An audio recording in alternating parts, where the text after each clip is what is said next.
दोस्तों आज हम सुनेंगे जीवित पुत्रिका व्रत कथा अर्थात द्वितीया व्रत कथा।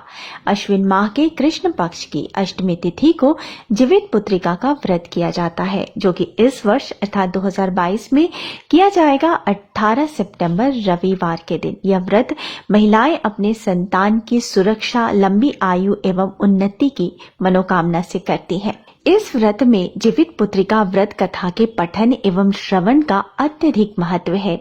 सारे दिन निर्जला व्रत करने के पश्चात शाम के समय प्रदोष काल में महिलाएं विधिवत भगवान जम्मूतवाहन एवं चील सियारिन की पूजा अर्चना करती हैं और उसके बाद जीवित पुत्रिका व्रत कथा का पठन या श्रवण करती हैं। तो आइए सुनते हैं जीवित पुत्रिका व्रत कथा। भगवान जम्मूतवाहन का ध्यान करते हुए उनसे अपने संतान की मंगल कामना की प्रार्थना करते हुए भक्ति पूर्वक कथा का श्रवण करें। जीवित पुत्रिका व्रत कथा जम्मूतवाहन से जुड़ी है। गंधर्वों के राजकुमार का नाम जम्मूतवाहन था। वे बड़े उदार और परोपकारी थे। जम्मूतवाहन के पिता ने वृद्धा अवस्था में वानप्रस्थ आश्रम में जाते समय उनको सिंहासन पर बिठाया, किंतु उनका मन राजपाट में नहीं लगता था। वे राज्य का भार अपने भाइयों पर छोड़कर स्वयं वन में पिता की सेवा करने चले गए। वहीं पर उनका मलयवती नामक राजकन्या से विवाह हो गया। एक दिन जब वन में भ्रमण करते हुए जम्मूतवाहन काफी आगे चले गए, तब उन्हें एक वृद्धा विलाप करते हुए दिखी। उनके पूछने पर वृद्धा ने रोते हुए बताया, मैं नागवंशी स्त्री हूँ और मुझे एक ही पुत्र है। पक्षीराज गरुड़ के समक्ष नागों ने उन्हें प्रतिदिन भक्षण हेतु एक नाग सौंपने की प्रतिज्ञा की हुई है। आज मेरे पुत्र शंखचूर्ण की बलि का दिन है। जम्मूतवाहन ने वृद्धा को आश्वस्त करते हुए कहा, डरो मत, मैं तुम्हारे पुत्र के प्राणों की रक्षा करूंगा। आज उसके बजाय मैं स्वयं अपने आप को लाल कपड़े में ढककर वध्यशिला पर लेटूंगा। इतना कहकर जम्मूतवाहन ने शंखचूर्ण के हाथ से लाल कपड़ा ले लिया और वे उसे लपेटकर गरुड़ को बलि देने के लिए चुनी गई वध्यशिला पर लेट गए। नियत समय पर गरुड़ बड़े वेग से आए और वे लाल कपड़े में ढके जम्मूतवाहन को पंजे में दबोचकर पहाड़ के शिखर पर जाकर बैठ गए। अपने चंगुल में गिरफ्तार प्राणी की आंख में आंसू और मुंह से आह निकलता न देखकर गरुड़ जी बड़े आश्चर्य में पड़ गए। उन्होंने जम्मूतवाहन से उसका परिचय पूछा। जम्मूतवाहन ने सारा किस्सा कह सुनाया। गरुड़ जी ने उसकी बहादुरी और दूसरों के प्राण की रक्षा करने में स्वयं का बलिदान देने की हिम्मत से बहुत प्रभावित हुए। प्रसन्न होकर गरुड़ जी ने उनको जीवन दान दे दिया तथा नागों की बलि न लेने का वरदान भी दे दिया। इस प्रकार जम्मूतवाहन के अदम्य साहस से नाग जाति की रक्षा हुई और तब से पुत्र की रक्षा हेतु जम्मूतवाहन की पूजा की प्रथा चली आ रही है। सभी जन मिलके बोलो, भगवान जम्मूतवाहन की जय, पक्षीराज गरुड़ की जय। ओम नमो भगवते वासुदेवाय। दोस्तों, जीवित पुत्रिका व्रत की दूसरी कथा के अनुसार इसका संबंध महाभारत काल के युद्ध से भी मिलता है। जब महाभारत का युद्ध हुआ तो द्रोणाचार्य का वध करने के लिए पांडवों ने अश्वत्थामा नाम का हाथी मारा और अफवाह फैला दी कि अश्वत्थामा जो द्रोणाचार्य का पुत्र था वो मारा गया। चारों तरफ यह खबर फैली। इस खबर को सुनकर अश्वत्थामा के पिता द्रोणाचार्य ने शोक में अपने अस्त्र डाल दिए। तब द्रौपदी के भाई धृष्टद्युम्न ने उनका वध कर दिया। इसके कारण प्रतिशोध के लिए अश्वत्थामा ने रात्रि के अंधेरे में पांडव समझकर उनके 5 पुत्रों की हत्या कर दी। इसके कारण पांडवों को अत्यधिक क्रोध आ गया। तब भगवान श्री कृष्ण ने अश्वत्थामा से उसकी मणि छीन ली, जिसके बाद अश्वत्थामा पांडवों से क्रोधित हो गया और उत्तरा के गर्भ में पल रहे बच्चे को भी जान से मारने के लिए उसने ब्रह्मास्त्र का प्रयोग किया। भगवान श्री कृष्ण इस बात से भली भांति परिचित थे कि ब्रह्मास्त्र को रोक पाना असंभव है। अतः भगवान श्री कृष्ण ने अपने सभी पुण्यों का फल एकत्रित करके उत्तरा के गर्भ में पल रहे बच्चे को दे दिया। इसके फलस्वरूप गर्भ में पल रहा शिशु पुनर्जीवित हो गया, जो बड़ा होकर राजा परीक्षित बना। उत्तरा के बच्चे के दोबारा जीवित हो जाने के कारण ही इस व्रत का नाम जीवित पुत्रिका व्रत पड़ा। तब से ही संतान की लंबी उम्र और स्वास्थ्य की कामना के लिए जीवित पुत्रिका व्रत किया जाने लगा। सभी जन मिलके बोलो, भगवान श्री कृष्ण की जय। कथा सुनने वाले, कथा कहने वाले और जयकारा लगाने वाले सभी का भगवान श्री कृष्ण कल्याण करे।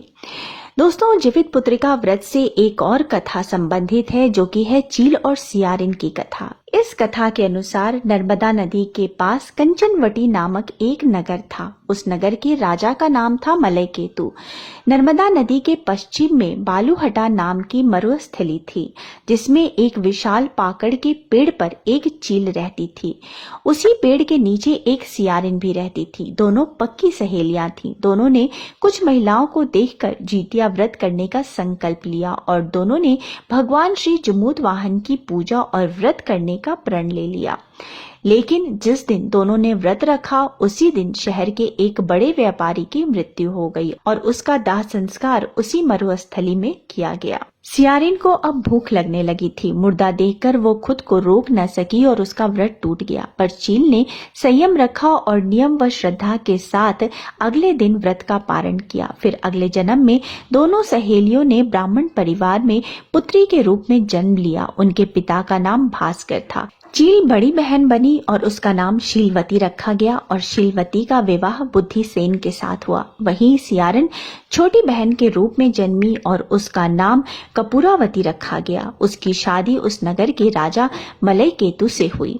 अब कपूरावती कंचनवटी नगर की रानी बन गई। भगवान जमूत वाहन के आशीर्वाद से शीलवती के 7 बेटे हुए, पर कपूरावती के सभी बच्चे जन्म लेते ही मर जाते। कुछ समय बाद शीलवती के 7 पुत्र बड़े हो गए। वे सभी राजा के दरबार में काम करने लगे। कपूरावती के मन में उन्हें देखकर ईर्ष्या की भावना आ गई। उसने राजा से कहकर सभी बेटों के सर काट दिए। उन्हें 7 नए बर्तन मंगवाकर उसमें रख दिए और लाल कपड़े से ढककर शीलवती के पास भिजवा दिया। यह देख भगवान जमूत वाहन ने मिट्टी से 7 भाइयों के सर बनाए और सभी के सर को उनके धड़ के साथ जोड़कर उन पर अमृत छिड़क दिया। इससे उनमें जान आ गई। 7 युवक जिंदा हो गए और घर लौट आए। जो कटे सर रानी ने भिजवाए थे, वे फल बन गए। दूसरी ओर रानी कपूरावती बुद्धिसेन के घर से सूचना पाने को व्याकुल थी। जब काफी देर सूचना नहीं आई तो कपूरावती स्वयं बड़ी बहन के घर गई। वहां सबको जिंदा देखकर वह सन्न रह गई। जब उसे होश आया तो बहन को उसने सारी बात बताई। तब उसे अपनी गलती पर पछतावा हो रहा था। भगवान जमूत वाहन की कृपा से शीलवती को पुनर्जन्म की सारी बातें याद थी। वो कपूरावती को लेकर उसी पाकड़ के पेड़ के पास गई और उसे सारी बातें बताई। कपूरावती बेहोश हो गई और मर गई। जब राजा को उसकी खबर मिली तो उन्होंने उसी जगह पर जाकर पाकड़ के पेड़ के नीचे कपूरावती का दाह संस्कार कर दिया। प्रत्येक वर्ष पितृपक्ष के मध्य में आने वाले इस व्रत में अपने पुत्रों की लंबी आयु के लिए माताएं अपने पूर्वजों और जमूत वाहन को सरसों के तेल और खली चढ़ाती हैं। इस व्रत से जुड़ी कथा की चील और सियारिन की मिट्टी का गाय के गोबर से प्रतिमा बनाकर उनकी पूजा करती हैं और उन्हें चूड़ा दही चढ़ाया जाता है। इसके बाद पूरे विधि विधान से जमूत वाहन की पूजा की जाती है और व्रत रखा जाता है। सभी जन मिल के बोलो भगवान जमूत वाहन की जय। अब हम करेंगे जीवित पुत्रिका व्रत आरती। ओम जय कश्यप नंदन प्रभु जय आदिति नंदन त्रिभुवन तिमर निकंदन भक्त हृदय चंदन। ओम जय कश्यप नंदन सप्त अश्वराजित एक चक्रधारी दुखहारी सुखकारी मानस मलहारी। ओम जय कश्यप नंदन सुर मुनि भूसुर वंदित विमल विभवशाली अघ दल दलन दिवाकर दिव्य किरण माली। ओम जय कश्यप नंदन सकल सुकर्म प्रसविता सविता शुभकारी विश्व विलोचन मोचन भव बंधन भारी। ओम जय कश्यप नंदन कमल समूह विकासक नाशक त्रयतापा सेवत सहज हरत अति मन सिज संतापा। ओम जय कश्यप नंदन। नेत्र व्याधि हर सुरवर भूपीड़ा भारी। वृष्टि विमोचन संतत परहित व्रत धारी। ओम जय कश्यप नंदन। सूर्य देव करुणा कर अब करुणा कीजिए। हर अज्ञान मोह सब तत्व ज्ञान दीजिए। ओम जय कश्यप नंदन।